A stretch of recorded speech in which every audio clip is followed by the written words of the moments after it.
ഇന്ത്യയിൽ നിന്നുള്ള ഇറക്കുമതിക്ക് 50% വരെ തീരുവ ഏർപ്പെടുത്തിയ അമേരിക്കൻ പ്രസിഡന്റ് ഡൊണാൾഡ് ട്രംപിന്റെ നടപടി അവസാനിപ്പിക്കാൻ അമേരിക്കയിൽ പ്രമേയം അവതരിപ്പിച്ചു. US ഹൗസ് ഓഫ് റെപ്രസെന്റേറ്റീവിലെ 3 അംഗങ്ങളാണ് വെള്ളിയാഴ്ച ഈ പ്രമേയം അവതരിപ്പിച്ചത്. ട്രംപിന്റെ നടപടികൾ നിയമവിരുദ്ധവും അമേരിക്കൻ തൊഴിലാളികൾക്കും ഉപഭോക്താക്കൾക്കും ഇന്ത്യ അമേരിക്കൻ ബന്ധത്തിനും ദോഷകരവും ആണെന്ന് പ്രമേയത്തിൽ പറയുന്നു. ഇറക്കുമതി തീരുവ വർദ്ധിപ്പിക്കാനുള്ള പ്രസിഡന്റിന്റെ അടിയന്തര അധികാരങ്ങൾ പരിമിതപ്പെടുത്താനും ഇന്ത്യക്കുമേൽ ഏർപ്പെടുത്തിയ അധിക തീരുവ റദ്ദാക്കാനുമാണ് ആ പ്രമേയം കൊണ്ട് ലക്ഷ്യം വെക്കുന്നത്. Raja Krishnamoorthi, Deborah Ross, Mark Veasey എന്നീ അംഗങ്ങളാണ് പ്രമേയത്തിന് നേതൃത്വം നൽകുന്നത്.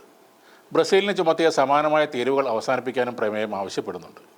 വ്യാപാരം, നിക്ഷേപം, ഊർജ്ജസ്വലമായ ഇന്ത്യൻ അമേരിക്കൻ സമൂഹം എന്നിവയിലൂടെ അമേരിക്കൻ സംസ്ഥാനങ്ങളുടെ സമ്പദ്വ്യവസ്ഥ ഇന്ത്യയുമായി വളരെ ബന്ധപ്പെട്ടിരിക്കുന്നു എന്നാണ് കോൺഗ്രസ് അംഗം റോസ് പറയുന്നത്.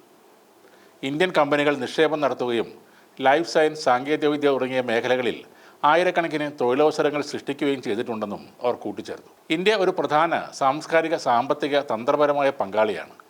ഈ നിയമവിരുദ്ധമായ തീരുവകൾ നിലവിൽ വർദ്ധിച്ചു വരുന്ന ചെലവുകളിൽ ബുദ്ധിമുട്ടുന്ന സാധാരണ ജനങ്ങൾക്ക് മേലുള്ള നികുതിയാണ് എന്നാണ് കോൺഗ്രസ് അംഗം VC പറയുന്നത്. ഈ തീരുവകൾ വിതരണ ശൃംഖലകളെ തടസ്സപ്പെടുത്തുന്നതും അമേരിക്കൻ തൊഴിലാളികൾക്ക് ദോഷം ചെയ്യുന്നതും ഉപഭോക്താക്കൾക്ക് ചെലവ് വർദ്ധിപ്പിക്കുന്നതുമാണെന്ന് ഇന്ത്യൻ അമേരിക്കൻ കോൺഗ്രസ് അംഗമായ കൃഷ്ണമൂർത്തിയും പറയുന്നു. ട്രംപിന്റെ ഏകപക്ഷീയമായ വാണിജ്യ നടപടികളെ ചോദ്യം ചെയ്യാനും ഇന്ത്യയുമായുള്ള അമേരിക്കയുടെ ബന്ധങ്ങൾ പുനഃസ്ഥാപിക്കാനുമുള്ള കോൺഗ്രസ് ഡെമോക്രാറ്റുകളുടെ നീക്കത്തിന്റെ ഭാഗമാണ് ഈ പ്രമേയം. ഒക്ടോബർ മാസത്തിലും പ്രസിഡന്റിനോട് തീരുവ നയങ്ങളിൽ മാറ്റങ്ങൾ വരുത്താനും ഇന്ത്യയുമായുള്ള ബന്ധത്തിലെ വിള്ളലുകൾ പരിഹരിക്കാനും ഇവർ അഭ്യർത്ഥിച്ചിരുന്നു. അതേസമയം പ്രസിഡന്റ് ഡൊണാൾഡ് ട്രംപിന്റെ H-1B വിസ ഫീസ് വർധനവിനെതിരെ കാലിഫോർണിയയുടെ നേതൃത്വത്തിൽ 20 സ്റ്റേറ്റുകൾ നിയമ പോരാട്ടത്തിന് ഒരുങ്ങുകയാണ്.